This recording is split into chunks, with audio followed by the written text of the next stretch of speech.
All right, guys, we're going to rock and roll here shortly. Thursday, January 6th, the first Thursday of 2022. A lot to cover on today's program.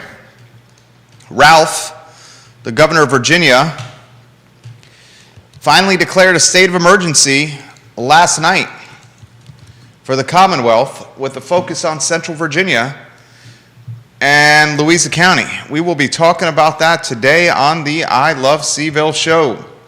A lot we're going to cover. We had a red-hot show yesterday, and we'll follow up on yesterday's program today. We'll talk about some new elections. Lloyd Snook is the mayor of Charlottesville. Lloyd Snook, the mayor of Charlottesville, friend of the program, Lloyd Snook. Juan Diego Wade, the vice mayor of Charlottesville, also a friend of the program, Juan Diego Wade. Restaurants are closing temporarily, we hope, left and right because of staffing and COVID issues. We'll talk about that today on the I Love Seville show. Bodo's on the corner, the latest one to shut down due to staffing issues. We currently have 11 Virginia basketball players, 11 Tony Bennett proteges playing in the National Basketball Association. You heard me correctly. 11 proteges of Tony Bennett are playing in the association as we speak. Judah Whitcower, our director, and I will take a deep dive on the metaverse and Judah on what Charlottesville may expect or could expect from the metaverse. Give the show a like and a share anywhere you are watching. Give it a like and a share. Give it a like and a share. Give it a like and a share now. We'll get rocking and rolling in T-minus 15 seconds here on today's show with so much to cover today. Very much enjoy connecting with you guys through this platform. J-Dubs, you ready to rock and roll? Yep. Okay.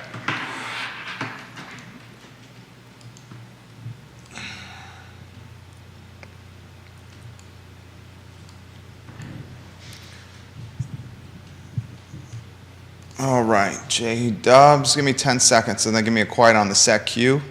If you could please, actually make it a 12 spot, 12 seconds. Welcome Richmond, Virginia to the program. I see you Short Pump watching the show. Love when Richmond and Short Pump watch the show. Williamsburg, my former stomping grounds. Hello and welcome to the show. Let us know where in Williamsburg you are watching, please. We would appreciate that. Gloucester County, hello. And welcome to the program. Gloucester County, I played a lot of soccer growing up in Gloucester County. Virginia Beach and Scott Aaronworth, hello and welcome to the program. Scott Aaronworth wishes Lloyd Snook a congratulations on being named mayor of Charlottesville in a tight 3-2 vote. Scott, we love when you watch the show. Still no power on my side of town, still no power for many in Ivy, down Barracks Road, Free Union area. Quite a bit of people out of power, and I think we can just expect Albemarle County schools to likely not open this week. Prepare yourself for another snowstorm on the horizon as well in Central Virginia. Yes, the governor has declared a state of emergency. Judah Whitcower, we can rock and roll, my friend.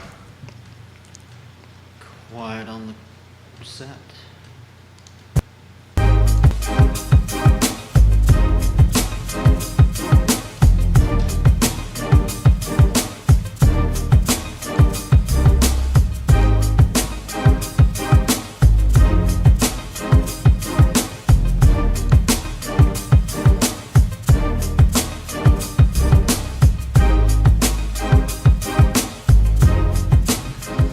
Good Thursday afternoon, guys. Jerry Miller, and welcome to the I Love Seville show. Thank you kindly for joining us. We are live in Charlottesville, across the Commonwealth, the country, and the world on the I Love Seville network. It's great to connect with you guys through the platform. A lot we're going to cover on the show today.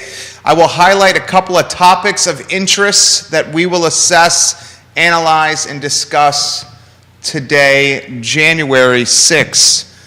Thursday, January 6th, in fact. First, folks, we will talk the governor of Virginia declaring a state of emergency. Ralph, you were 48 hours too late. More on that in moments. Lloyd Snook, friend of the show, his firm, his law firm, just down the hallway from this studio.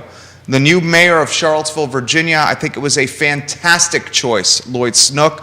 I will let you know why in a matter of minutes. Juan Diego Wade, the vice mayor, 5-0 vote count for Juan Diego Wade, the vice mayor of Charlottesville. More on that in minutes. Roanoke, we have some news from the beer world for Star City. Roanoke, guys, Deschutes Brewing Company, its tasting room, absolutely no more. Remember, Charlottesville was battling Deschutes, was battling Roanoke to be the home of Deschutes. Now, with the craft beer boom upon us in competition, strong and significant in the space, Roanoke was like, nah, dog, we don't need a tasting room. And Deschutes is like, nah, dog, we don't need a tasting room in Roanoke. And we're not going to open a East Coast epicenter, $95 million one that employs 108 people either. We'll talk about that on the show. Restaurants are temporarily closing left and right due to Omicron and staffing issues. What is more damning or damaging or concerning for a restaurant? Omicron or staffing shortages? We'll talk about that today on the program. 11 UVA basketball players are currently playing in the National Basketball Association. Tony Bennett has a number of proteges playing in the association. We will rattle off the list for you, and Judah Wickower and I are going to get psychological and deep with you on Thursday and discussing what the metaverse could do for Charlottesville, Virginia, from a real estate standpoint, the metaverse from a business standpoint, the metaverse from an educational standpoint, the metaverse from a quality of life and dining, food and beverage standpoint. So much to cover. Skooma Boutique Dispensary, one of the proud partners of the I Love Seville show. Skooma Boutique Dispensary, located next to Rapture on the Charlottesville Downtown Mall. David and his wife have a fabulous business. Skooma Boutique Dispensary, the best in Seville. Scott Wagner of Scott Wagner Integrated Medicine. Who's got your back? Dr. Wagner's got your back. I've seen people come in unable to walk with poor quality of life, and after some treatments, after some analysis and time with Dr. Wagner, they leave feeling considerably better with a zest in their step. All right, let me get a bit of news out first. Kelly Jackson, the family behind Panera Bread in the area, they are offering free coffee, free Wi-Fi, and warm temperatures for anyone that needs them at their 5th Street Panera Bread location. I'll repeat that again. Free coffee, Wi-Fi, and warmth at the 5th Street Panera Bread. So if you're looking for a warming center in Albemarle County, right in the urban ring, the Panera Bread and 5th Street Station is a good choice for you. Well done, Postel and Jackson family, on that offering. Lloyd Snook, the new mayor of Charlottesville. I will get to that in T-minus 3 minutes, but the topic du jour is the governor of Virginia, Ralph Northam, declaring a state of emergency last night for the Commonwealth, in particular Central Virginia, Louisa County, and the jurisdictions we covered and discussed closely yesterday. Folks, finally, thank the Lord, praise the Lord. It's about darn time that Ralph did this. He was undoubtedly 48 hours too late. We had hundreds of vehicles stranded on I-95 for over 27 hours earlier this week. He did not employ the National Guard as people were stuck on the 50-mile stretch of I-95 just south of D.C. for a grueling 27 hours in temperatures in the low teens. Finally, Ralph chooses to stop passing the baton, to stop passing the buck, declare a state of emergency, and get the National Guard out to help Virginians in need with a focus on Central Virginia. Look, I analyzed and discussed, conversating about this yesterday. If this storm had happened in January of 2021 instead of January of 2022, Ralph would have declared a state of emergency right away. The unfortunate aspect of this storm, despite the down power lines, despite the lack of power, did you know today I showered with water from a boiling pot from our gas stove? My wonderful wife put a pot of water on our gas stove. She took the long lighter, the lighter that has some length. She lit the gas stove. She let the pot of water boil. She told our 3.5-year-old son, hot water, turning the corner. Please stay away from me now. I need to bring this hot water into the bathroom so Dad can bathe to get to work. She brings the pot of boiling water into the bathroom. She puts one of those pads down that keeps things from burning on counters. One of those rubber burning pads down, not on the granite, not on the table where we eat, but on the counter in our bathroom. I take my clothes off. I dip a towel into the boiling pot of hot water. I let it cool. I let it simmer for a little bit of time. I soak my face. I wipe my body. I get my hair wet. And that was my shower for the 3rd day in a row. And guess what? We're the lucky ones. We have a gas stovetop. We have 2 gas fireplaces. We're able to stay warm and heat a sliver of our house because of these fireplaces and bathe because of this gas stovetop where we can boil waters in pots. Is it inconvenient? Yes. Is it a pain in the ass? Yes. Is 4 days of doing this frustrating and aggravating? Absolutely. But we have options. We have amenities. We have hacks to circumvent collateral damage. Others not so lucky. Folks in Louise, as we learned yesterday, are stranded miles from their neighbors, on back roads that haven't been plowed, on back roads even worse, not only not plowed, but have trees blocking the road so the plows can't even get down them. Miles from their neighbors, miles from grocery stores, miles from food and water, miles from insulin, miles from oxygen tanks, no cell phones, no power, temperatures dipping at their houses into the low 40s, senior citizens and the young freezing. There was a report out of Louisa earlier this morning. A gentleman that appears to be in his late 20s. Louisa man. Looks like his name, Jacob Whaley. Got stuck in the snow with his truck. Instead of freezing in the cold earlier this week in his truck, he said, I need to get out of here. It's unsafe. He chose to walk from his truck and to try to find warmth. Left his red Durango in a ditch. The red Durango, a casualty of a foot of snow in a short period of time in an area that's unprepared for this kind of inclement weather.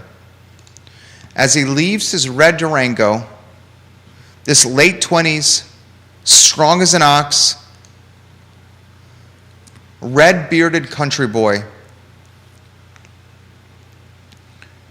starts trekking through temperatures that hovered around 15 degrees with gusts of wind much chillier.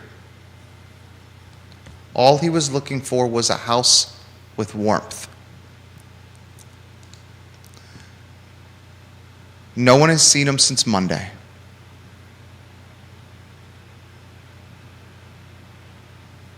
His phone is not working. The red Durango has been found. But no one has seen him. We have someone lost in Central Virginia who trekked from his stranded automobile, a red Durango, looking for warmth, who got lost outside in the snowy countryside.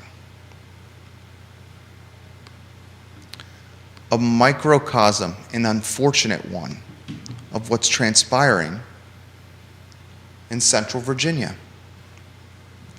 Had this storm had happened last year, Ralph would have been all over this. But because he's less than 2 weeks from his replacement in the governor's mansion, he waited. He was unprepared. He openly admitted in a Tuesday press conference that he was caught off guard and blindsided by this winter weather. Dominion's working around the clock, and they need to do so because the storm is coming again, tonight into Friday. Not as damaging as the one on Monday, but still a storm nevertheless. I said this yesterday, I'll say it again. The handling of this storm will undoubtedly be a part of the governor's lasting legacy. He's done some good things. The management of COVID, he handled it pretty well, with the benefit of hindsight. He's done some bad things. The blackface in the yearbooks certainly embody that statement.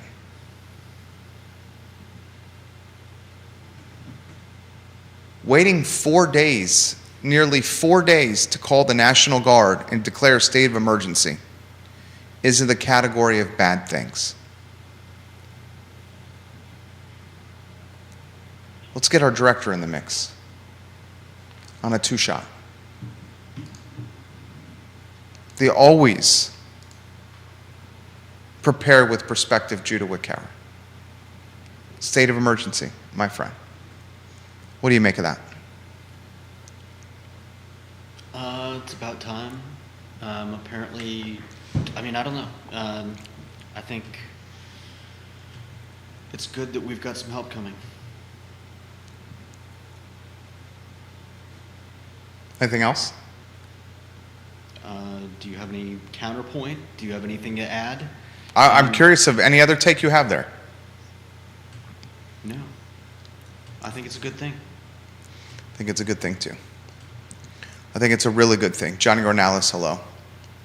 We get the Humvees, we get the National Guard immediately targeting the most vulnerable areas of the country.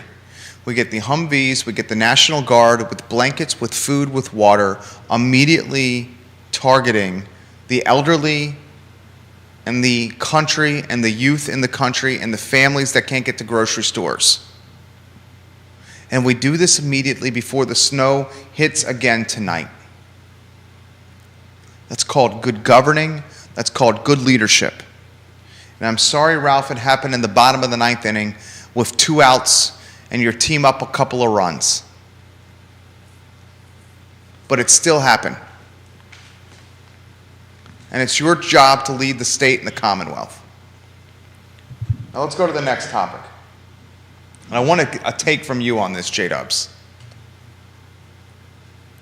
Lloyd Snook has been named mayor of Charlottesville, Virginia. Voted mayor of Charlottesville, Virginia by his peers. In a 3-2 vote, Brian Pinkston, Juan Diego Wade, Lloyd Snook, 3, Sina McGill, Michael Payne, 2. Snook got 3 votes, Payne got 2 votes. Michael Payne got a vote from himself and a vote from Sina McGill. I've said on this network for the last 2 years that Lloyd Snook should be the new mayor of Charlottesville when Nikiah Walker's term is over. Lloyd Snook utilizes common sense and reasoning when making decisions. Do I agree with Mayor Snook all the time? No. Do I agree with Mayor Snook most of the time? Yes. Is Snook a man of reason and common sense? Yes. Has Snook been around the block? Yes. of everyone on council, the person who has the most to lose with poor decision making is Councilor Snook, and that's directly correlated with his age. He's the oldest one on council. This is his last rodeo these 2 years in a leadership position in Charlottesville. I think he's going to do a hell of a job. He's a friend of the show. I'm going to ask you this question. Snook as mayor compared to Nikiah Walker as mayor. You're talking 180-degree difference. Well, we won't know that until we've had some time to watch. On paper, it's a 180-degree difference. You go from an activist that was not concerned with leading the community in totality, Nikiah Walker, that's a fair statement, right? You got to talk. It's a talk show. Okay. Can't nod your head. People in Spotify, iTunes, and Apple Podcasts can't hear that. Don't ask me if it's a fair question, if it's a fair statement. Why? It's a talk show. That's what we do. We talk.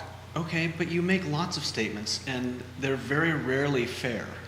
You don't think Nikiah Walker's an activist? She may be. Nikiah Walker's the definition of an activist. Let's put it on the feed. That wasn't the totality of your statement, though. I said Nikiah Walker is an activist who prioritized not the population in totality, but a portion of Charlottesville's population. That is 100% accurate. I'll speak for Judah there. That is 100% accurate. Well, then don't ask me if it's inaccurate. What is inaccurate about that statement? I'm curious. Please tell me. This is like we should be setting the National Guard out to Louisa County thing yesterday. Conversation we had. We shouldn't be doing that. My point yesterday was that we shouldn't be relying solely on the National Multiple Guard. people are agreeing with me here, but go ahead. Finish your thought. Tell me why you do not think that Mayor Nikiah Walker is an activist and that Mayor Nikiah Walker was more prioritizing a portion of the population instead of the community in totality. I want to hear your side of this, please. I would say it's fair to say that she was activist, but to say that she only prioritized, yes. I said she prioritized. I didn't say only. You said that. I said she prioritized a portion of the population more than the community in totality. Okay. You disagree with that? I think at times she did. I think you make grand statements. I think sometimes you're a bit inflammatory and a bit. Scott Airworth, Jerry, she was an activist, and you're exactly right. Multiple people are saying this. Okay. So you've got people that agree with you. Okay. Go on. For the sake of conversation, you need to back up your statements with reasoning and points. That's how talk shows work. So okay. So this is Neil Williamson's point, president of the Free Enterprise Forum. Is Mayor Nikiah Walker really the metric to use? What of comparing Snook to other recent mayors? That right there is a good statement. I agree. That right there is a good statement. And okay. And that I think was my problem with you putting on the scale Nikiah. Well, you didn't say that though. Jerry. You didn't say that. Neil Williamson said that. I know that. Okay. And he said it very well. Okay, so then you go ahead. Compare Lloyd Snook to other previous mayors. Go. No, I'm not going to compare him because I don't know the other mayors. Okay, I'll compare it to Mike Signer, the mayor before Nikiah Walker. See, this is what a talk show is. You got to be able to talk. The previous mayor before Nikiah Walker was Mike Signer. Is that a fair comparison, Neil Williamson, Lloyd Snook to Mike Signer? They're both lawyers.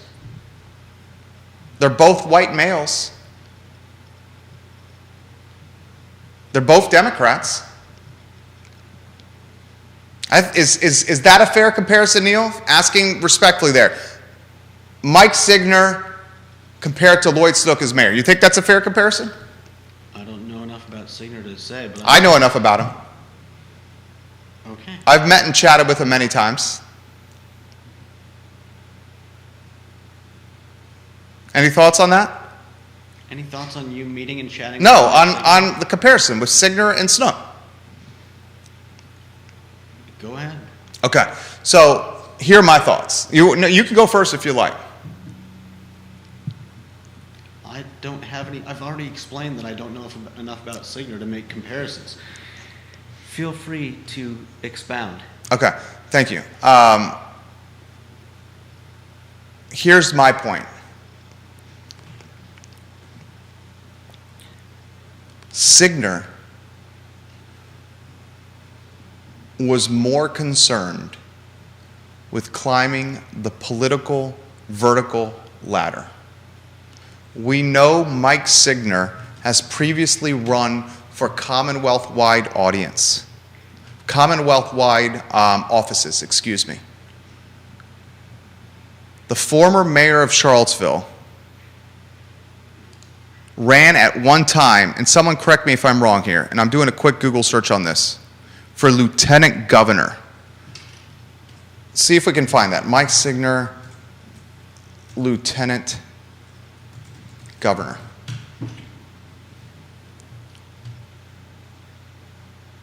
I'm 99% positive he formerly ran for lieutenant governor. Can you give me some insight on that as I'm doing this on the fly, Neil Williamson? Mike was more concerned with climbing the vertical political ladder. That's why we saw Mike try to utilize August 12th, 2017 in the way that he did. Mike Signer got front and center on August 12th, 2017. He mishandled arguably the worst day in Charlottesville, Virginia history by making it political theater for personal gain, as opposed to staying behind the scenes and allowing proper leadership to dictate the pace and tempo of the ugliest day in Charlottesville history. Snook is not focused or concerned with climbing the political vertical ladder, frankly, because of age, and frankly, because where he is at from a family and professional standpoint.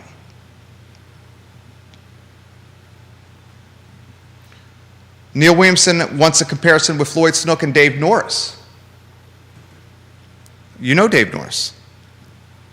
I know the current Dave Norris. I don't know much about his tenure as a mayor. Okay. In 2009, Signer was a candidate for the Democratic nomination for Lieutenant Governor of Virginia, receiving 21% of the vote. Thank you, Neil Williamson. I thought that was the case. How about Lloyd Snook? You know Lloyd Snook. He's been in here on this show, on this network, I'd say more than 20 times. I'd say Dave Norris has been on this show and on this network equally as much. How about a Dave Norris, Lloyd Snook comparison from what you have seen? John Kelly, you're 100% right. I will 100% let you to make his point on this. Lloyd Snook and Dave Norris, Charlottesville mayor. I think you're right that Lloyd Snook will take things from a very logical perspective. As a lawyer, I think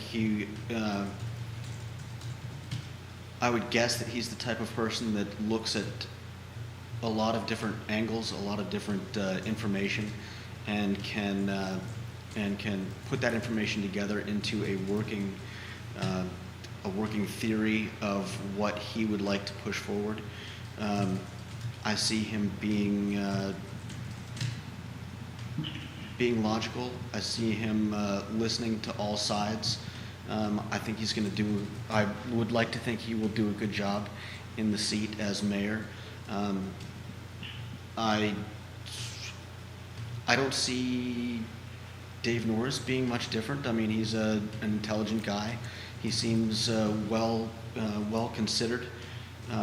I don't think I've ever heard him make rash or premature statements. And you're right. I don't think that Snook is looking to climb the political ladder, and Dave seems perfectly happy to stay in Charlottesville and follow the projects that he is passionate about. Well said. Here's where I'm going to say, here's where I see some differences. Snook, yesterday on the dais, said his primary focus is stabilizing the organization by filling open positions with the primary focus of city manager. City manager, now a hodgepodge of leadership led by a firm not associated with Charlottesville, Virginia. A mercenary, gun-for-hire city manager is what we have now. An outsourced firm paid hundreds and hundreds and hundreds and hundreds of thousands of dollars because no one else in America that is qualified wanted to take this gig. So his primary focus is to fill the city manager position, Lloyd Snook. Councilor Snook, now Mayor Snook, has much more of an uphill 2-year term of mayor than when Dave Norris was in office. Councilor Snook, now Mayor Snook, is going to have to lead the charge post Nakiah Walker's 4 years as mayor. Hopefully post-COVID, knock on wood. Post as the world turns, open positions in City Hall. Post taking down of Civil War monuments. Post education in the community, going in-person to hybrid, to virtual, to hybrid, to in-person, in whatever state we are now. The state of Charlottesville today, Councilor Snook, and I'm curious of your take, Mayor Snook, I should say, is a hell of a lot more challenging than the state of Charlottesville when Dave Norris was mayor. Furthermore, Dave Norris prioritized housing in his term more than Snook will prioritize housing in his respective term. Lloyd's term is going to be about picking up the pieces, assessing the collateral damage, and trying to fix the broken city that we have now. That not so much the case when Dave was the mayor. Thoughts, J-Dubs? John Kelly, you're right. What, in your opinion, is broken in the city that he'll be trying to fix, aside from not having a city manager? We have a police department that's in utter shambles. We don't have a police chief at the head of the police department. We have vacant positions in City Hall, more so than we've ever had before. We don't have a city manager. We're full-fledged in COVID yet again. Omicron and COVID are at the highest numbers ever in the pandemic. In the 2 years of this BS, we're at the worst from a statistical standpoint that it's ever been. We have a housing crisis of epic proportions. The cost of living in this town has never been higher. COVID has magnified housing inequality more so than any other time in Seaville, perhaps since Vinegar Hill's raising. You got to be wealthy to live here. You bought your house at a great time. Great time, fortunate. You bought your house at a great time. Buying a house right now ain't the same playing field as when you bought your house. You give me that? I completely agree. Not that me buying my house really had anything to do with the housing market. It's an example. Oh, I know. I'm just saying it didn't have anything to do with the housing market because I bought it directly from my what was formerly my landlord. Yeah, but if your landlord was your landlord today, as opposed to when you bought it, he would not have done the deal that you got when you got it. Fair enough. That's 100% fact. Unless he's an idiot and a moron, which I don't think he was, because I saw how that deal was structured. I think what he has to do as mayor of Charlottesville today is considerably more difficult than what Dave Norris had to do when he was mayor of Seaville.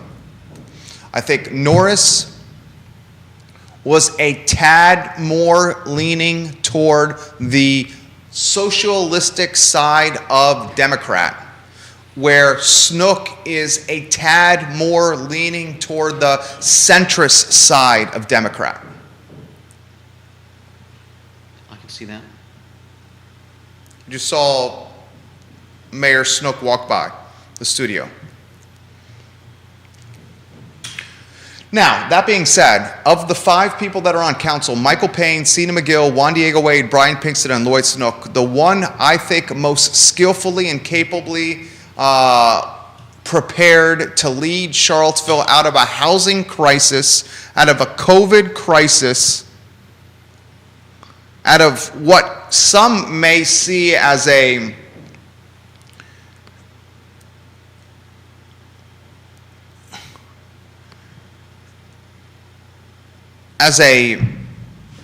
racial rite of passage, Charlottesville has an identity crisis. An identity crisis. And a lot of that identity crisis that we're in right now is because of the previous mayor. The person on the dais most prepared to lead the charge is Snook. He got a 3-2 vote in his favor.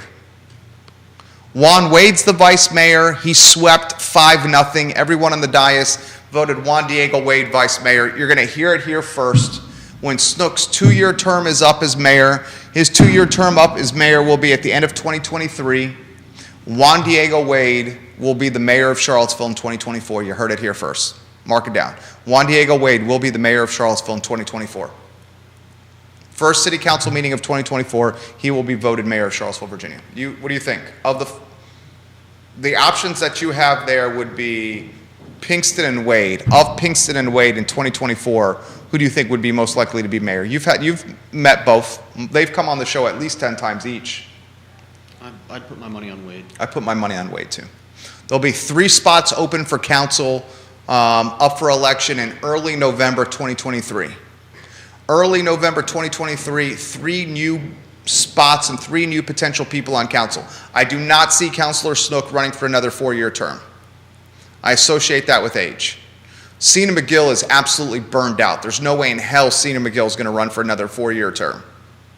Not a chance in HE double hockey sticks. Michael Payne, perhaps. You think Payne runs for another 4-year term? Or do you think this first term is exhausted and aggravated and demoralized and depressed and disturbed him so much that he's absolutely disgusted? I haven't seen him in a while, but the last time I did, he seemed a bit beat up. He was downtrodden. Yeah. But with the current changes, I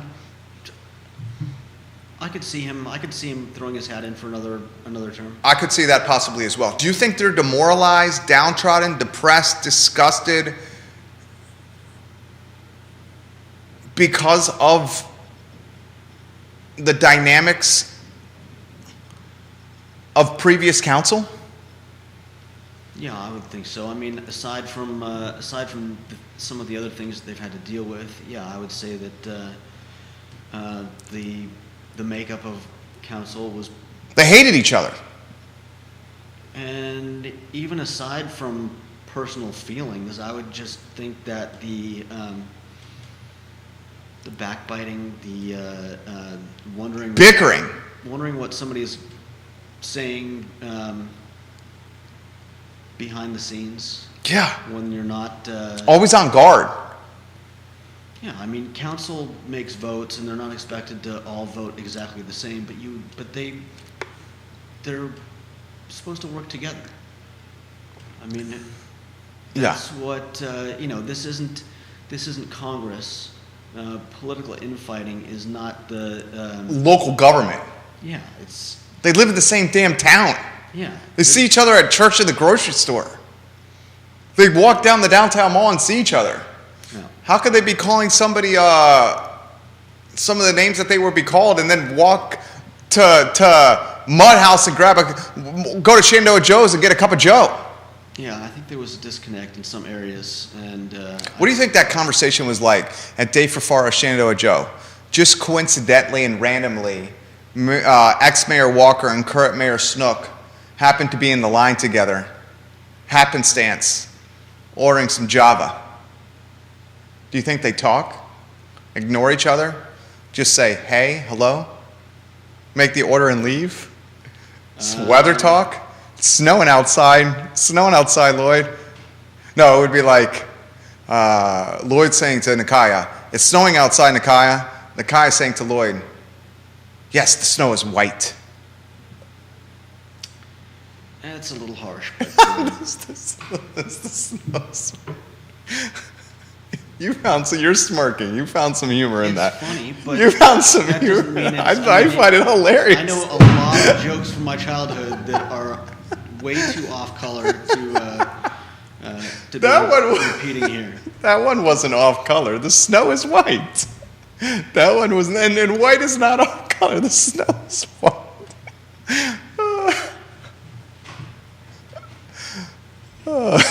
Let's go to Star City. Let's go to Rome. You thought that, I can see you thought that was funny. It was funny, but that doesn't mean it was in good taste. I do a lot of things that are not in good taste, and you know that. This is a good piece of news here. And then we're going to get to restaurants closing in Charlottesville. Bono's on the Corner is closed right now, not due to Omicron, but because of staffing issues. There's 11 Virginia men's basketball players, 11 Wahoos, 11 Tony Bennett proteges that are currently playing in the National Basketball Association, and I will rattle off those 11 names. But how about a piece of news? Scott thought that was funny. He's watching in Virginia Beach. Scott Aaronworth. I love you, Scott Aaronworth. He's the Esquire. This is a good one. We both like craft beer. You love craft beer, right? Generally speaking. What's your favorite craft brewery? My favorite craft brewery. You gotta give me a second to think about that. I'd have to look them up. It's something Collective. We talked prior in the pre-production meeting about the need for quick takes and less long-windedness. Did we not talk about that? That was a quick take. What? That was a quick take. All right, you look it up. My favorite one is. You found it? Yep. What is it? Collective Arts. Collective Arts? Where's that one from? Hearts or Arts? Arts. No H. Let's see. Collective Arts. I'll try that out. You've never led me astray when it comes to a cold beer. I mean, I don't think you like Gozas. So They only Gozas? I think they've got more than that. I'm not a huge Goza fan. I'm an IPA guy. I'm looking them up. IPA and stouts. I don't know a lot about these guys. All right, you look it up. I'll relay the news out of Star City, okay? I'll relay the news out of Star City.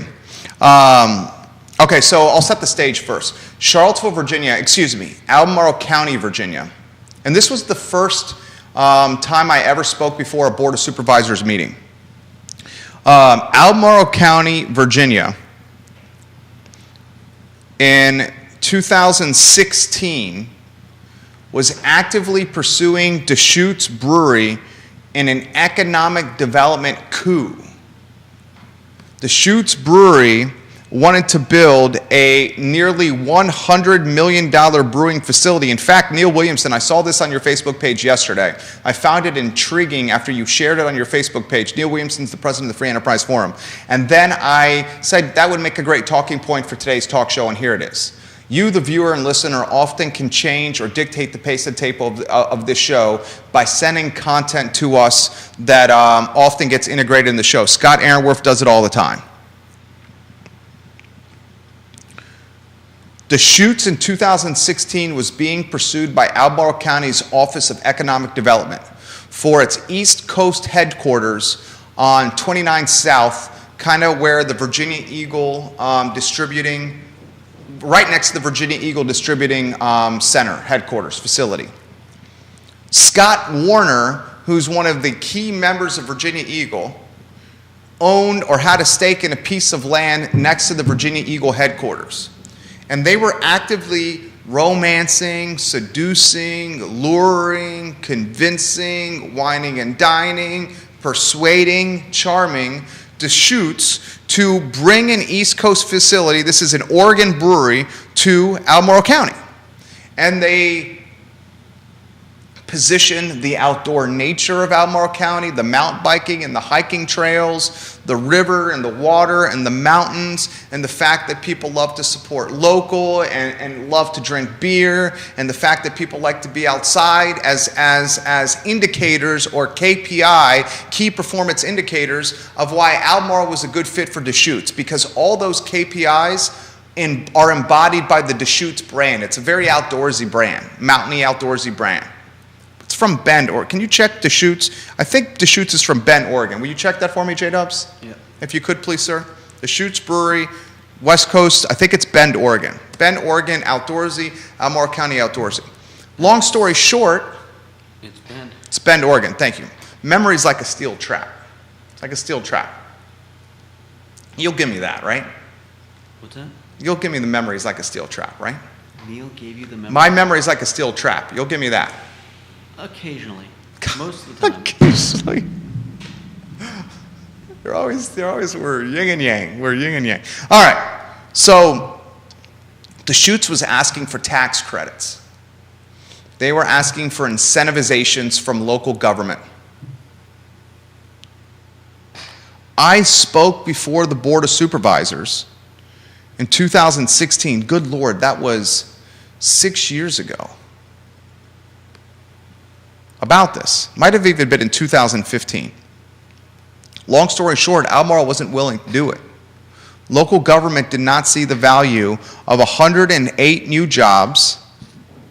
Local government did not see the value of the tax revenue. Local government did not see the value. Oh no, it wasn't the tax incentives they needed. They needed, wasn't it, Neil, a rezoning? Neil Williamson, was it a rezoning they needed? I believe it was a rezoning of some kind they needed for that. Maybe rezoning and tax incentives. Let me know that, Sir Neil Williamson, if you could. President of the Free Enterprise Forum. Neil Williamson, you're making us better today, my friend. Long story short, it did work out for Albemarle County. The $95 million brewing facility went to Roanoke, where Deschutes purchased a 49-acre site.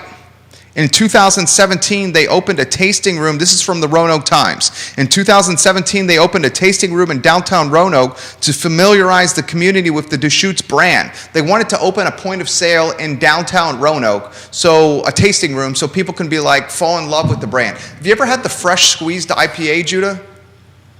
From Deschutes? Yeah. It's damn good. Probably been at least 3 or 4 years since I've had it. It's tremendous. It was good, I remember. It's a tremendous IPA. If you want a good IPA, the Deschutes Fresh Squeeze IPA. So Deschutes opens this tasting room in downtown Roanoke. They're like, try our beers at this small tasting room. Tasting rooms are as much about driving revenue as they are brand and marketing vehicles.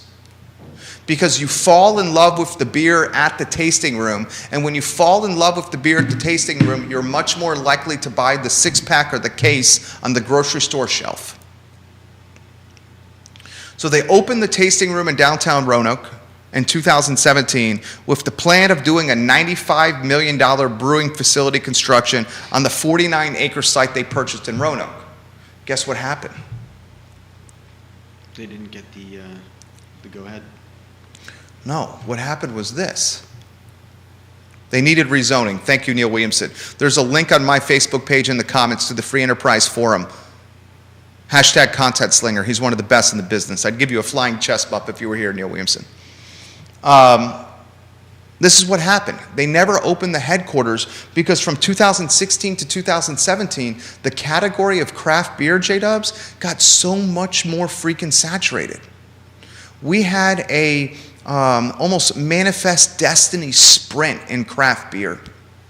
Just like the Gold Rush and just like the Duttons got in their horse-drawn carriages and went west and ended up Montana for their stake of dirt in America that is now the Yellowstone Ranch.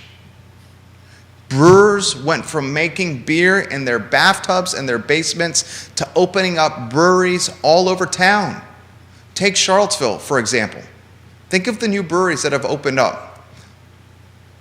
Rockfish, scuttlebutt around town as Rockfish is about to be on the downtown mall in the old downtown grill location. Interesting. I thought that... Wilson Ritchie bought it, subdividing it, putting Bebedero in part of it, Rockfish in the other. I was thinking that was quite a large Pretty massive space spot for the Bebedero. Bebedero. Yeah, quite a large spot for the Bebedero. That's a lot of tortillas, Chico. The Bebedero. Scuttlebutt around town is Rockfish Downtown Grill location. Think about all the breweries that have opened. Let's try to go back and forth. Let's go staccato fashion, naming the breweries that have opened in the last 5 years in Charlottesville. Oh, I don't know that Rockfish. Selvage. Selvage is one. Reason just merged with Champion, right? Yeah. What else we got? Let's see. Decipher. Decipher. There you go. Props to Judah. What else you got? Taylor Smack bought South Street. The Blue Mountain guy purchased the South Street location. Random Row. Random Row on Preston. So what happened? You had this manifest destiny surge, like the gold rush, like the land rush, with people sprinting to California and the West Coast to claim their piece of dirt. The same damn thing was happening in suds, in barley, And then COVID. and hops. You know what happens when you have too much competition in the space? The slice of the pie gets too thin. It's not sustainable. It's unsustainable. You get too much competition in the space. You know what happens with a loyal local marketplace like Charlottesville? Like Star City and Roanoke? They want to associate their dollars, their spending power with local brands and not West Coast chains that opened up East Coast headquarters. Fair enough. Charlottesville and Roanoke residents want to support the Rockfishes, the Three Notches, the Champions, and not necessarily the Deschutes or the Sierra Nevadas. Then COVID hit. So you had this catalyst, this collision of the proverbial you-know-what hitting the fan. Too much competition in the space, COVID, and locals choosing to support other local breweries as opposed to big brands opening up East Coast headquarters. And just like that, the Deschutes East Coast head. I find that funny. I know you don't think that's funny. Just like that, the East Coast headquarters goes away. It disappears. It disappears like Kaiser Soze. I don't know if that's the image that I get of a Deschutes going on. brewery leaving Charlottesville. Kaiser Soze from what movie? The Usual Suspects. My boy. Yes, bingo. I'll give you props for that. Kaiser Soze. That's one of the best movies ever, right? Usual Suspects? That is a great movie. That is a damn good movie. That's in my top 5. What are your 5 favorite movies? I don't know if I could put numbers on 5. The number 1 is The Fall. The Fall's your number 1. Okay, go. What's 2? I think, let's see, Stardust is probably up there. I'd have to give the others some thought. I don't usually do best of. There are things that I enjoy, and I might enjoy one movie at a particular time in my life and not really care about it for a few years, and then go back to it and go, man, you know? That's why this show is great. My top 5 is clear cut, and it's been unchanged for so long. I'm not surprised. You're not surprised by that. I have it in order from number 1 to number 5. You ready for me to rattle it off? Go ahead. Number 1 is Rudy. About the 5'8", 100-0 Notre Dame walk-on that ends up getting a sack in his last game played. Love Rudy. Rudy Rudiger. Number 2, what do you think it is? Goodfellas. My favorite mafia movie. I'm a huge mob guy. My favorite mafia movie of all time, Goodfellas. What? I think I'd have guessed that was in there. Number 3. What's your guess for number 3 then?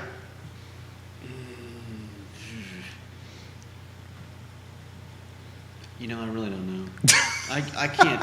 I'm not gonna. Forrest Gump. Forrest Gump. Jenny was so mean to Forrest. Why was Jenny so mean to Forrest?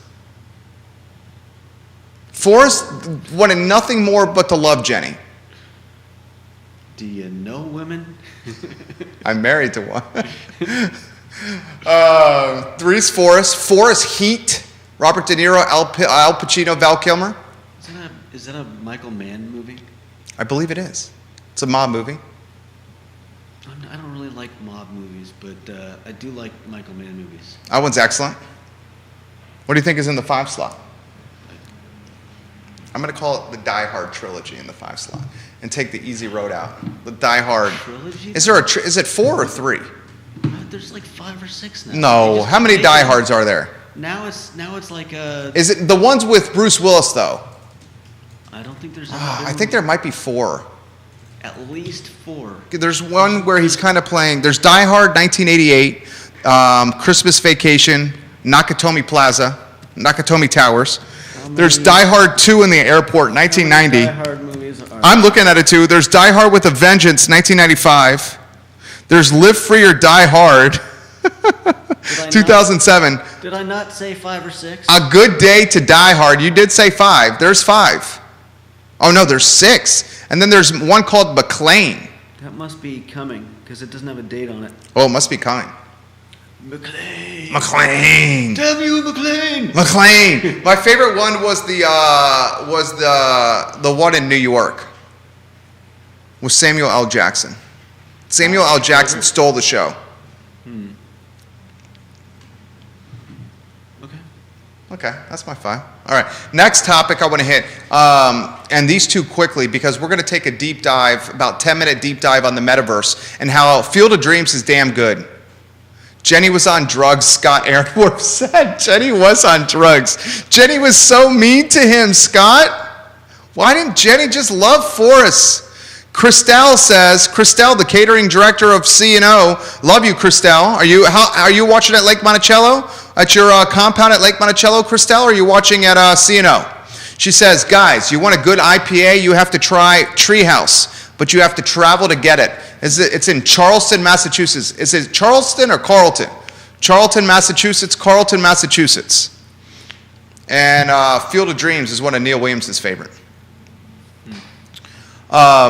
We're going to take a deep dive on how the metaverse is going to impact Charlottesville, Virginia. How the metaverse is going to impact Charlottesville, Virginia. What do you say? You don't want to take a deep dive? Before we get to the I just don't know that it's going to make a noticeable dent on anything Charlottesville. I think it's going to make a very noticeable dent. There's no connection between them. It's the I Love Seville show. That is the connection. The connection is to take topics and to localize, personalize, and humanize them with a Charlottesville lens. That's the I Love Seville show. Okay. Right? Sure. I mean, that's the show. That's what we do. Quickly, staffing or COVID, what's having more of a negative impact on restaurants right now? Bodo's on the corner closed. I would say staffing. I mean, good night, right? But that you have to say that that's because of COVID. I mean, it may not be because of COVID right this instant. Touche. Well said. But we wouldn't be in this staffing situation if it weren't for the last year and a half plus of COVID BS. Christelle's watching at her compound at the Lake Monticello. Well said. Bodo's on the corner closed today. The sign on the door indicated the closure not because of COVID, but because of staffing issues. Where did the work ethic go?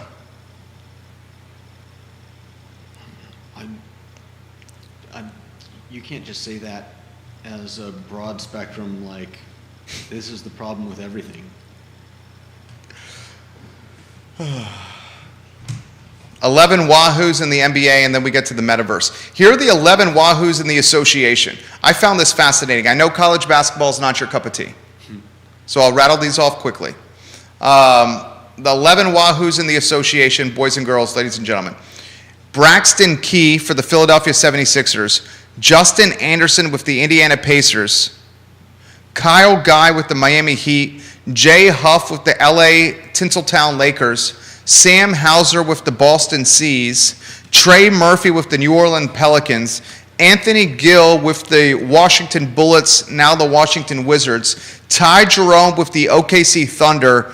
Dre Hunter with the Atlanta Hawks, Malcolm Brogdon with the Indiana Pacers, and Joe Harris with the Nets. All Tony Bennett proteges, 11 Wahoos in the National Basketball Association. Braxton Key Sixers, Justin Anderson Pacers, Kyle Guy Heat, Jay Huff Lakers, Sam Hauser Celtics, Trey Murphy Pelicans, Anthony Gill Wizards, Ty Jerome Thunder, Dre Hunter Hawks, Malcolm Brogdon Pacers, Joe Harris Nets. Wow. Tony Bennett. Wow, wow, wow.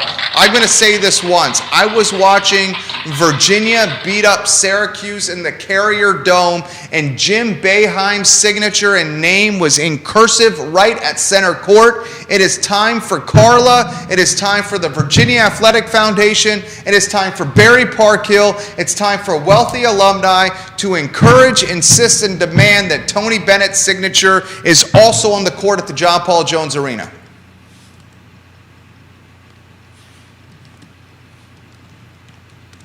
400,000 people quit their jobs in November in America. 400,000 people quit their jobs in America in November. What are they doing? They're wanting to... Collecting unemployment? Possibly. I think some people are living with friends or family. I think people are... They're couch surfing? Possibly. Or just looking to find a new way to do things. Is the American dream today couch surfing, No. unemployment checks, No. handouts, and $7 double cheeseburgers from McDonald's? No.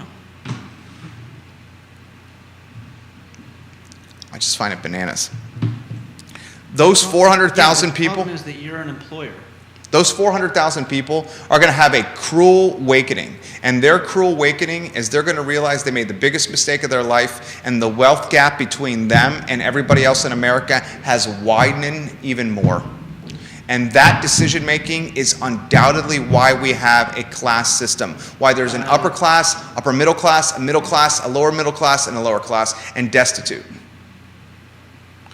Quit your job, 400,000 people quitting their job is absurd to me. Says the guy who quit his job.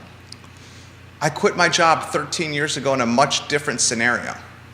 And that was almost 14 years ago in May. So you're saying that because it's a different time and a different place that they should all stay in their jobs? And I will also stipulate this. When I quit my job 14 years ago in May, I was still doing part-time work in media. I launched the company that is now VMV Brands, the brand that's behind us, Charlottesville's best advertising agency, 14 years ago out of a condo that's now a rental property. But when I did that, I hedged by doing this. I had a 3-bedroom condo. I took 2 of those bedrooms and I welcomed my 2 friends in there to live in the spare bedrooms.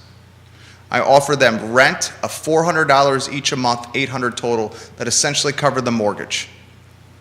That took down a significant portion of my overhead. I was still at the same time freelance writing for media publications across the Mid-Atlantic. That, my friend, is called a hedge. Okay. Thank you for the explanation. These 400,000 people are quitting and apparently couch surfing, going to the unemployment line and the soup kitchen. Okay. Sure. What are you saying? I'm saying you're making a grand overarching statement about all these people, and I think that's the problem with your argument, is that you're not taking you ask me a question and then you don't take my answer seriously. I do take your answer seriously. I'm asking what's your answer? I said I'm sure there are some people that are staying with friends or with family. I'm sure that there are some people who are going to live in cars. But I'm listening. But you're scoffing and you're laughing, but the problem is that there is a large swath of America that is extremely unhappy with how things are right now. And how are things are in America? Whether it's too many hours, whether it's poor pay. Too many hours? See, this is not like a one-size-fits-all. Okay, keep going, reason keep going. Too that many hours, everybody- poor pay. I'm listening. Keep I'm going. saying there are a lot of different reasons, but if you're sitting back here scoffing and saying that they're all stupid for quitting, then you clearly are not. I never said they were stupid for quitting. I said they can't see the forest through the trees, and they're going to wake up one day realizing that the wealth gap in their life has widened significantly. I didn't say they were stupid. What you may not understand then is that for many of them, I'm sure that wealth gap was already widening. But if you quit your job, isn't the wealth gap going to widen more? So you're saying that they should just stay working shitty jobs, making shitty money, with the wealth gap continuing to push them further down, and just keep doing that because they need to make money? I mean, you're not necessarily wrong, but I don't think you're right either. Okay, so what is their, how are they going to pay their bills? That's why they're going to live with other people. That's why some of them are selling houses and going to live in their cars. I'm not saying they're good decisions. I'm just saying that people are not happy with America today. And what some people see as the American dream is perhaps a sham, perhaps a Which portion? Just curious. perhaps a painted whore. Is that the right word? Which the part where somebody says all you have to do is work hard and you'll achieve your dreams, and people are working hard and they're making less and less money. I mean, take a look at some of the memes out there. Look at our parents when you could buy a house for $60,000, and a husband working as the only breadwinner in the household could not only buy a house, but afford to take care of his family, to take them on vacations, to buy things, and the wife could stay home and take care of the kids. Now, whether or not you believe I'm not saying that wives should stay home, and I'm not saying that husbands should. Well, that's the dynamic in my family. It doesn't matter. That's completely beside the point. My point is, we don't live in those times anymore today. How much have housing gone up in the last year or two? I would say the average house in Charlottesville is about between $250 and $300. And how much has it gone up? Considerably. COVID's had a considerable impact in Charlottesville and across America. And we're going to have to save the metaverse for tomorrow. And now we're talking about, and now we've got families. Let's go down this road. Families who are both working, who can't afford a house. That's what I'm saying. The differences between 1950, 1960, and now are great. They're vast, and they're growing. But we still like to think that we're in the same place, and that somebody can just work hard and make money and buy a house and save money. That's exactly what you did. That's exactly what you did. Do you remember, and we're not going to go down that road, but do you remember when we met? You worked hard. You saved money. I did not save that much money. You own a house. Yes. How many people in Charlottesville do you think own a house? Are you in the city or Albemarle County? But Jerry, are you in the city or in Albemarle County? Hold on one second. I'm in Albemarle. Okay. What percentage of Albemarle County do you think owns a home? No idea. I would bet, and I don't have this statistic in front of me, I would bet more than 50% of Albemarle County does not own a home. Okay, I'm not sure what that has to do with. But I'm just saying, just take the two of us. Take the two of us. We have a conference call, as you know, at 1:45. So we're going to have to save the metaverse for tomorrow. Tomorrow's topic is going to be how the metaverse will impact Charlottesville and Central Virginia. And I have some very compelling takes on this. Very compelling takes. I'm going to localize a global topic, and we were going to do it today, but we're going to do it tomorrow now. We work hard here, do we not? I never said we didn't. Right? But that has nothing to do with me. Let me finish my take, and I'll let you finish your take. Okay? When has that ever happened? It's happened throughout this entire show. People are identifying that it's happening. Literally. I mean, I can show you the comments that people are leaving here. They're texting them to me. You want to? Here. This is from a guy in Virginia Beach. Read that comment there. See? This is Virginia Beach. Okay. Okay? So we have a conference call in 3 minutes. 3 minutes. Okay? 2.5 minutes. I'm going to give 45 seconds. You give 45 seconds and we'll close. You work hard. You've worked at this company for 10 years. When is 10-year anniversary? I believe June. Is it 10 in June or is it 11 in June? I thought it was 11 in June. I think it's 10 in June. Okay, we should look that up. I think it's 11. You might be right. We'll call it 10. 2012. Okay, we'll call it, all right, 10 years in June you've worked here. You work hard. I've never disputed that. I know. You work hard. Every year you've gotten a raise. Every year your raise has been higher than cost of living. Every year that you've worked at this business, you've gotten more money, more perks for the same effort or output. More money, more perks, same effort or output. Today, you are a homeowner and drive a relatively new car. Now, the car's had a little fender benders. That's you, not the car, right? You are considerably ahead of the majority of Albemarle County.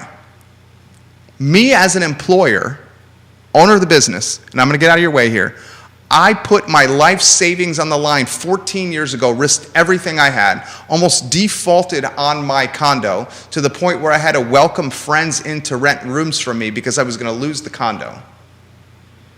Watched my life savings dwindle to nothing. Until this day, even today, even this week, I work 7 days a week in this business. I work hard.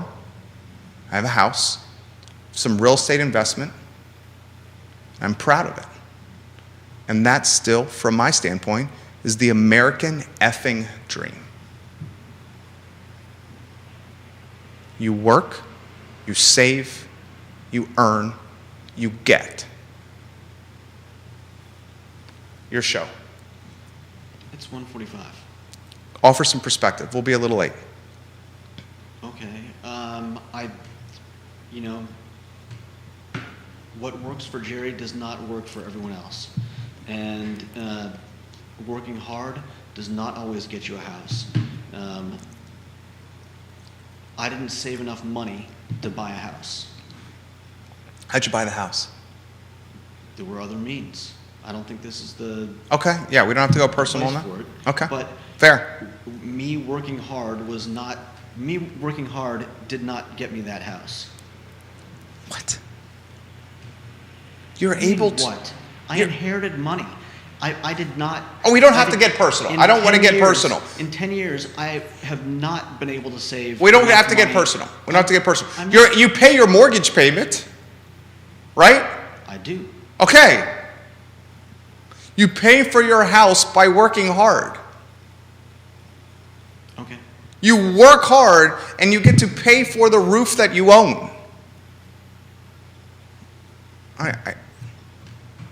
All right, you're right. It's 1:46 here. God, why the conference? The time flies, does it not?